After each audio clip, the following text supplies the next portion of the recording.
Hey guys, welcome on our YouTube channel teaching warrior. मेरा नाम है दीपिका और हम करने वाले हैं सीडीपी के मोस्ट इंपॉर्टेंट एमसीक्यूज।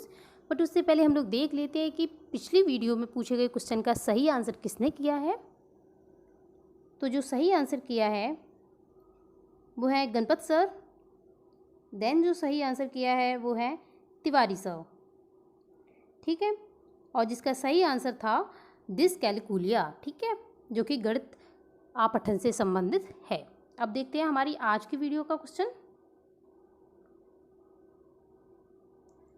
तो आज का हमारा क्वेश्चन है, स्टैनले हॉल ने किस अवस्था को बड़े संघर्ष, तनाव एवं तूफान की अवस्था कहा है। तो आपके ऑप्शन है गर्भावस्था, शैशवावस्था, बाल्यावस्था या किशोरावस्था। सही आंसर आपको कमेंट बॉक्स में जाकर के बताना है और मैं आपके कमेंट्स नेक्स्ट वीडियो में ज़रूर डालूंगी, तो प्लीज़ आप आंसर ज़रूर कीजिएगा। अब हम देखते हैं हमारे आज की वीडियो के क्वेश्चंस। तो आज का हमारा पहला क्वेश्चन है, डिसलेक्सिया सामान्य रूप से किस अक्षमता से संबंधित है। तो पहले मैं आपको बता दूं, डिसलेक्सिया संबंधित होती है पठन से, ठीक है, यानी कि पढ़ने से, पढ़ने में जो अक्षमता होती है उसे हम बोलते हैं डिसलेक्सिया।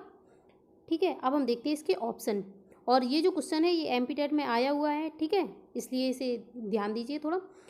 तो इसमें दिया है कि खेलने से नहीं होती है, और ना ही ये गायन से है और ना ही ये बोलने से संबंधित है।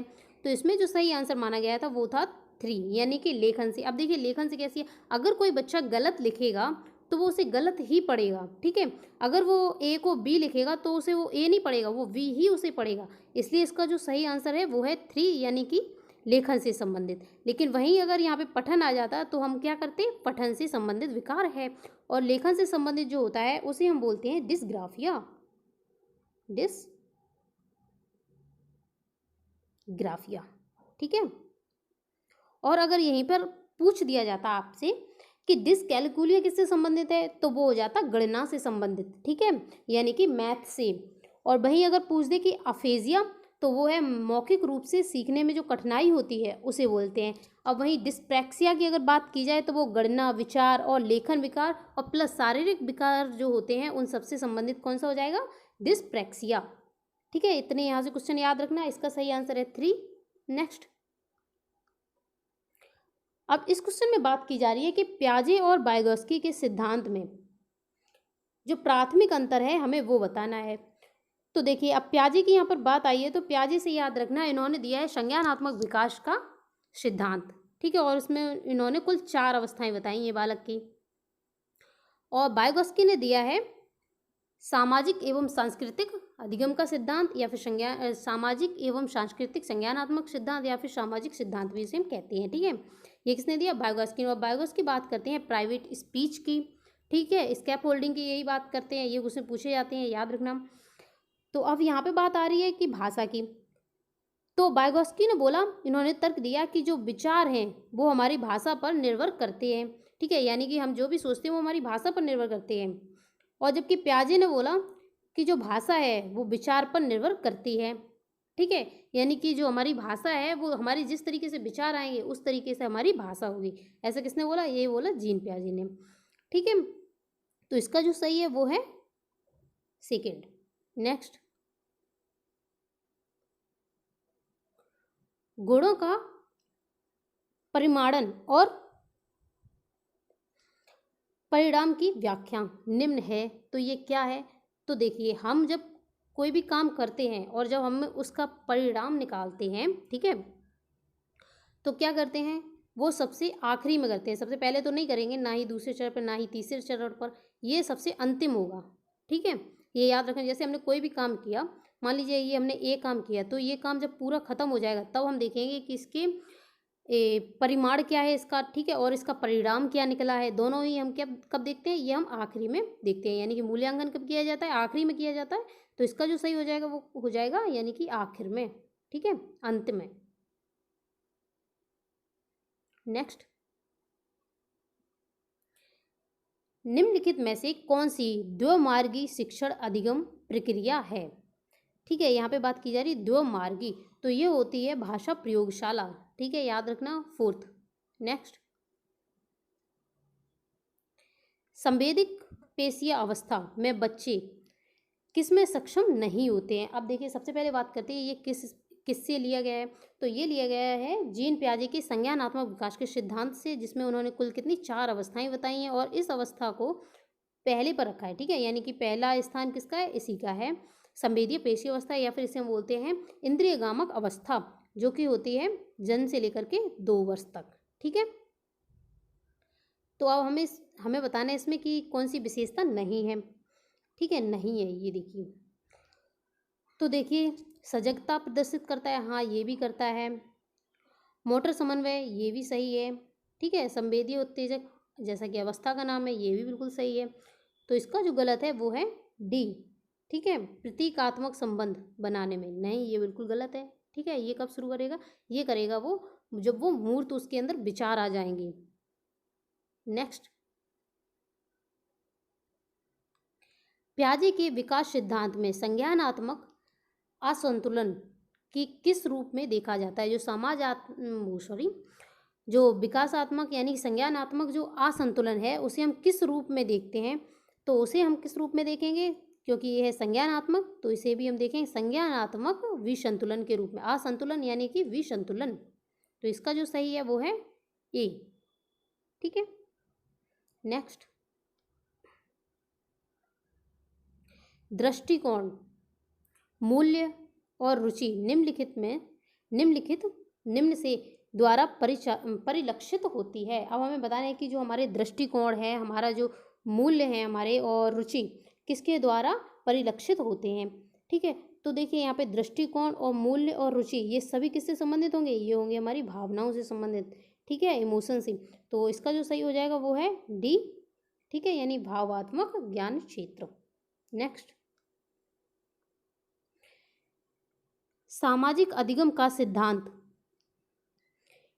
किसने प्रतिपादित किया, हमें ये बताएं। तो ये सामाजिक अधिगम का जो सिद्धांत है ये दिया था बंडूरा ने।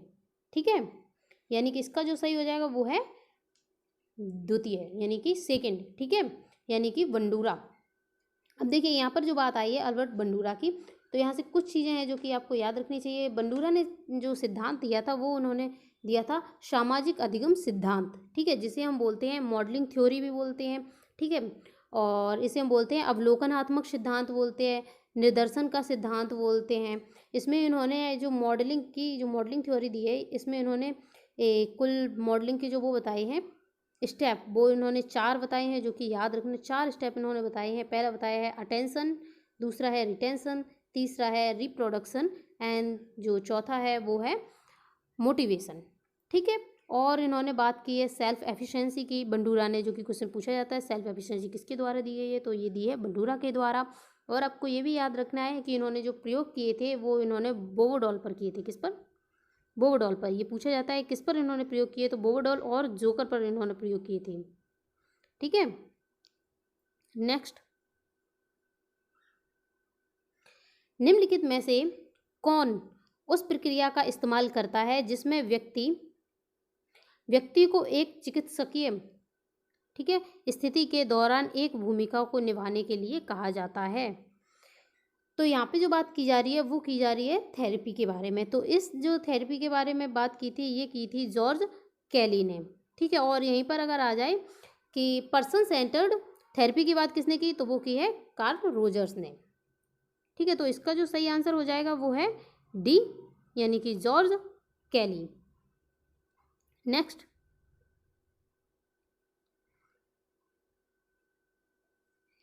एक उपलब्धि परीक्षण आयोजित करने का उद्देश्य सिवाय, यानी कि नहीं वाला हमें बताना है। ठीक है, इस कारण को छोड़कर अन्य सभी हो सकते हैं। हमें बताना है कि इसमें से एक कौन सा ऐसा कारण है, उसे छोड़ दो, बाकी के तो सभी होंगे।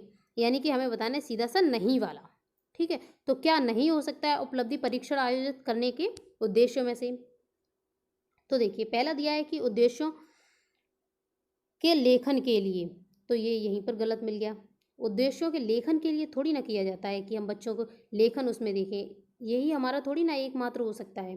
ठीक है, तो इसका जो सही होगा, यानी कि गलत वाला ही इसमें सही है, तो इसका होगा फर्स्ट। नेक्स्ट, एक उपलब्धि परीक्षण आयोजित करने का उद्देश्य, ये फिर से वही आ गया है, तो इसका कौन सा होगा, पहला। नेक्स्ट, कॉल्वर के अनुसार एक शिक्षक बच्चों में नैतिक मूल्यों को ऐसे सिखा सकता है, यानी किस तरीके से सिखा सकता है। अब यहाँ पे बात की जाती है कॉल्वर की। तो कॉल्वर ने कौन सा सिद्धांत दिया था? नैतिक विकास का सिद्धांत दिया था। उन्होंने उसमें कितने कुल 3 लेवल बताए थे और हर एक लेवल में उन्होंने 2 स्टेप बताए थे, ठीक है, यानी 2 चरण दिए थे। तो कुल मिलाकर कितने हो गए? 6, ठीक है। तो देखिए, अब नैतिक मूल्य हमें एक बच्चे में कैसे स्थापित करने हैं।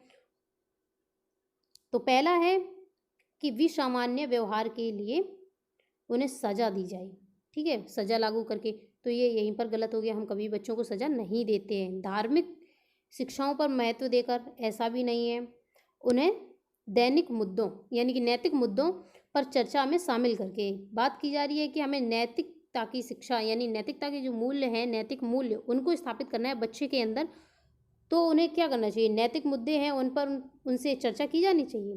तो इसे हम होल्ड पर रख लेते हैं। नेक्स्ट है नैतिक विकास पर अतिरिक्त कक्षाएं देकर, ऐसा बिल्कुल भी नहीं है, ये भी गलत है। इसका जो सही है वो है 3, ठीक है। ऐसे ही एक आता है कि स्वयं एक शिक्षक है, वो आदर्श रूप में व्यवहार करे, ठीक है, तो वो वाला सही हो जाता है। इस तरीके से इसमें जो सही हो जाएगा वो है 3।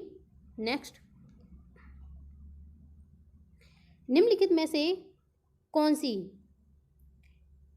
स्लो लर्नर्स की अभिलक्षण नहीं है, ठीक है, यानी कि वो बच्चे जो कि धीमे सीखते हैं, जिनको हम बोलते हैं स्लो लर्नर्स, तो उनके बारे में पूछा गया कि उनका कौन सा अभिलक्षण नहीं है, ठीक है। अब देखिए, ध्यान की अल्पता, अब जब वो धीरे धीरे सीखते हैं कोई भी चीज़, तो हाँ, ध्यान की तो अल्पता होगी, ये बिल्कुल सही है और हमें बताना नहीं वाला, ठीक है।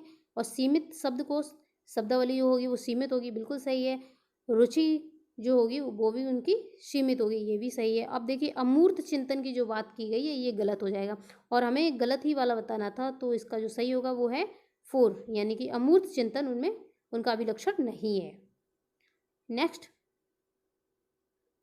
निम्नलिखित में से कौन सा परीक्षण पूरी तरह मौखिक परीक्षण है? अब हमें बताने कि कौन सा पूरी तरीके से मौखिक परीक्षण है, ठीक है। तो पहला है विषय अंतर्बोध परीक्षण, ठीक है, TAT, तो ये नहीं है। फिर दूसरा है इंक ब्लॉट टेस्ट, ठीक है, तो ये भी नहीं है।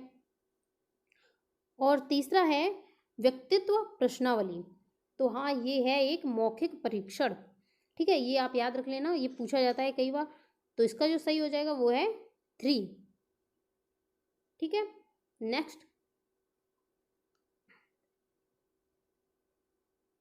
निम्नलिखित में से कौन सा विकास सिद्धांत इस पर निर्भर था कि बच्चे दूसरे के आचरण का अवलोकन करके तथा नकल करके सीखते हैं, ठीक है, यानी कि दूसरों को देखकर सीखते हैं। जैसे कि अभी मैंने आपको ऊपर भी बताया था कि ये जो सिद्धांत दिया था ये दिया था अल्बर्ट बंडूरा ने। उन्होंने क्या बोला था कि बच्चा जो है हमेशा वो सीखेगा एक दूसरे पर्सन को देखकर, ठीक है, समाज में जो भी लोग हैं उनको देखकर वो सीखता है।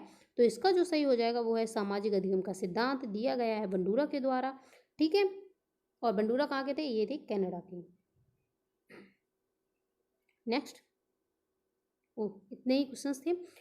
अगर ये वीडियो आपको पसंद आया तो प्लीज़ आप लाइक कीजिए, शेयर कीजिए और सब्सक्राइब कीजिएगा। अगर किसी तरीके का कोई क्वेश्चन में गलती हुई है तो प्लीज़ आप बता दीजिएगा। एंड ऐसे ही आप देखते रहिए। Thank you for watching. जय हिंद।